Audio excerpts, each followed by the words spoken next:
Hi there, and welcome to another episode of Women with Good Chat. We're so glad that you joined us today. I'm here with my good buddy Pam. Good morning, Amanda. How are you?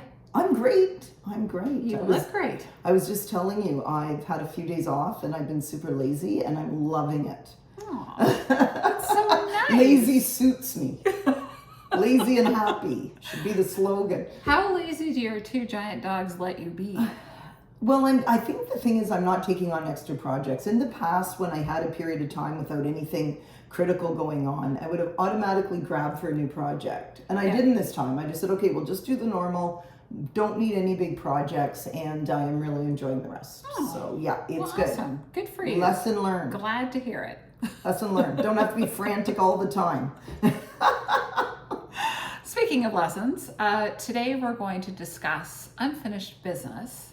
And Pam, you had an interesting story surrounding that topic. Well, it kind of surrounds how I came up with that label, to label a number of things that I am thinking of, maybe worrying about, that preoccupying me, that I'm just kind of not getting done. So that term came about when a friend of mine were discussing just some things that we wish we had been doing. So for example, and this is kind of what the label came with, I had a very good girlfriend in high school, and we did everything in high school. We double dated our boyfriends in high school. So we just really close friends. We had a lot of fun together.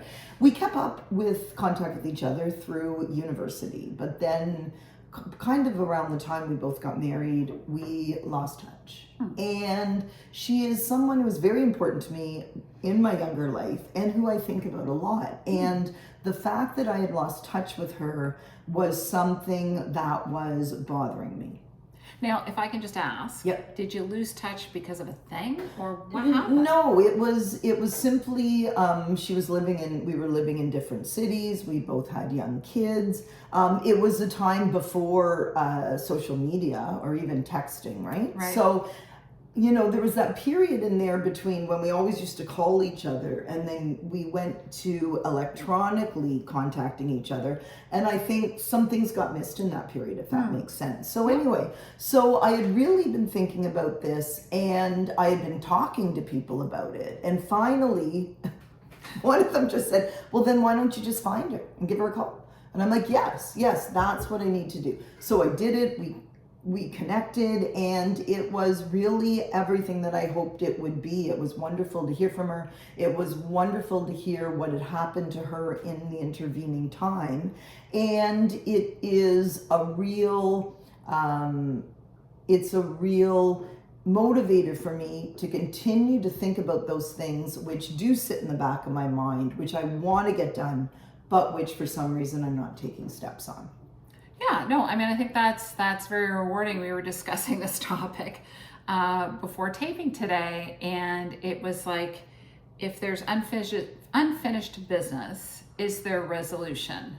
And basically they kind of go hand in hand. It's something that you want to look after. Yes. And you either action on it or you don't. Right. And you did. Now, when you said you got in touch, when you mentioned social media, did you reach out through Facebook? Actually, my husband found her through his Facebook account. Oh. I didn't have a Facebook account till really recently, but he found her.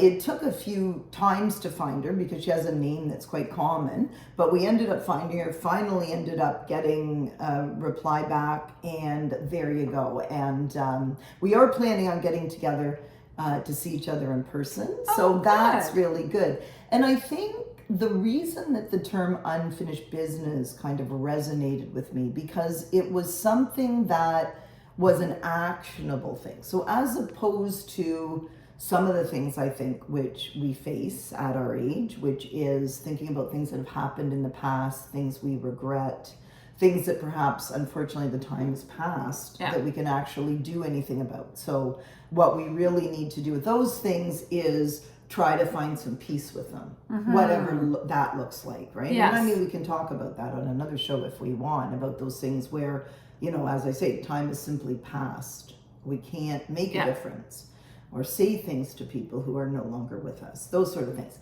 These are more things that there's actually a very clear step which we could take to either resolve or not resolve these things, because you don't know which way it's going to go. I could have reached out and we didn't feel like we had a connection. I could have reached out and she didn't want to get in contact.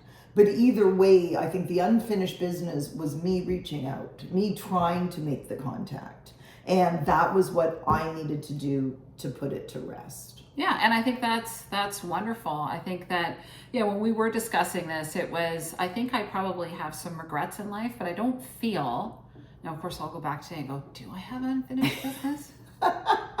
I was joking with Pam and saying, I always just assumed that at some point I would be a rock star. Yes, and there it you never go. happened. It never happened. So, and I said, is that Unfinished unfinished business? And she was like, not really. Not really. It's not going to happen. There's no action to make it happen. There's no, yeah, absolutely, yeah. Nobody wants a blonde 60-year-old rock star. No. Oh, I don't know. No, I don't think so. I don't think so. Okay. I can't sing or play an instrument, so it's not going to happen. Anyway, well, I think that's wonderful that you were able to take action on this. Kudos to you. I think that's great. She must have been so thrilled.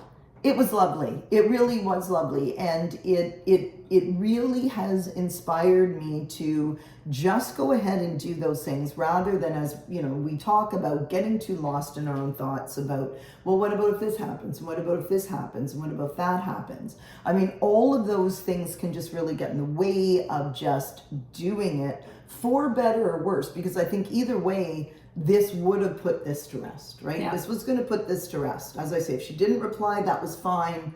That piece of business was done as far as I could do it. Yeah. And I mean, this was a favorable outcome, but either way, it's not something that I'm finding myself thinking about, I'm finding myself talking about, because I think that's maybe the clue, right? That you've got unfinished business. If you find yourself telling people, oh, I want to do that, or I'm thinking about that, and right, that sort of thing. So and it's interesting because if, again, this is almost like the facing the fears kind of episode that we've discussed before, is knowing that odds are this was going to be a favorable outcome. But if there'd been something like you guys had a fight. Yes. And you haven't talked in a while. Yeah. And I'm sure there's lots of people out there who have very close friends at one point and you have a fight. Yeah. And you just, life gets busy and you don't resolve Yeah. it. So then if you go back and you try and resolve things, you try and reach out and they're like, no, I'm not interested. Yeah. Then you have to go into it with a mindset that this might happen. Yes. And that I'm going to be okay. Right. If they just don't want to have contact. Absolutely. And they don't want to resolve this outstanding issue. Absolutely. So that's kind of interesting. It is. And I think how I look at that is kind of the ball's no longer in your court, right? That's the analogy that comes to mind, right? If you reach out, whether it has a favorable or unfavorable result, you have done what you've done. And really, that's what's going to be the unfinished business. The unfinished business is your actions, not other people's receptions, not anything else, right? So when I think that thought would come back in your mind, about the person, it would be, okay, well, I've done what I can, right? And I think that's a much easier thought to live with, a much easier thought to, sleep, go to bed with, not have mulling around, right? Is I've done what I can do. This is where we are. Maybe it'll change, maybe it won't, but it's no longer, the ball's no longer in my court to make those things happen. Exactly. Yeah. Here's a tricky one for you. Okay. Is there unfinished business that we shouldn't explore? Is there unfinished business? I think you know where I'm going with this. No, absolutely. No, absolutely. And I mean, I have had a number of conversations with people about that. Absolutely. I mean, if there is no resolution to the business, which can possibly be good for you, then no. Right? And that's certainly the circumstance. If there's an old relationship which is gone, but which should be gone, or if there is the potential to be extremely harmed by reaching out to someone, by their response, then yes, there's absolutely business. But what I would say to that in the lexicon I'm thinking of here is that's not unfinished business. Okay, that's not something that needs to be done. It is something that simply is what it is. And if there is no positive possibility, or if there's an extreme possibility of a negative coming back from it, then that's just stuff you should leave alone. Yes, I think easier said than done sometimes because Yes. humans do some pretty crazy things. Yes, absolutely. And right? there could be something that's really bothering you Yes. that you want to resolve or you Yeah. want to apologize for, let's say. But the risk in that is if you reach out to someone, especially someone that you cared about romantically, let's say, and you want to Yeah. go, oh, I'm sorry I did this and I Yes. hurt your feelings. It's been bothering me for so many years. And then who knows what could happen from there. Yeah. So, I don't know. It's just a little That, yeah, no, and I think that's really what you've got to decide kind of is what I think that comes to what are you hoping to get out of it, right? Yeah. So what you're hoping to get out of it is that you are going to make the overture and the apology. And that's the end game. Okay, that's the end game to it, right? Yeah. The end game is not, if you really think about it, if you're being dishonest with yourself, that's not the end game. What your end game really is you're going to reach out and say sorry. And what you're really wanting is for them to come back and say, no, it was my fault. Then that's not the same thing, right? So the question is, right, really deep, what's the motivation with this, right? And if it's the second one, then that is certainly maybe Shame something. on you.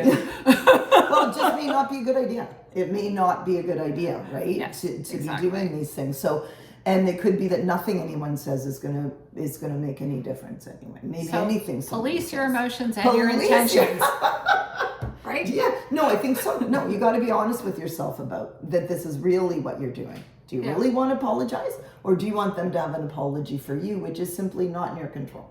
So unless you're going down the road of a platonic relationship, friends, Yeah, there you go. don't do this. Don't try this at home, Don't try kids. this. Because you might get burned. Careful what you wish for. Well, that was great. I mean, I Well, thank you for appreciate. asking that question. I hadn't really I thought appreciate your about insights. that. Yeah. But yeah, no, very true. That And so sorry to cut you Yep, off. no, Okay. no. So much a part of again where we're at in life, where we're starting to reflect a little bit and go, Yes. well, what if, Yeah. and if there is some time that's passed and you want to reach out, try Facebook. yeah, and have someone else read the response first. Have somebody screening responses Have for someone you. vet it for How's you. that? No, that was awesome, Pam. Thanks so much for sharing that with us. We really appreciate it. And as always, we'd love to hear from you. Let us know if you have any things that you want to explore from your past. And drop us some comments below. We'd love to hear. We would love to And hear we from always you. respond. And as always, we really thank you for joining us today. And we will see you next time on Women with Good Chat. Chat soon. Bye.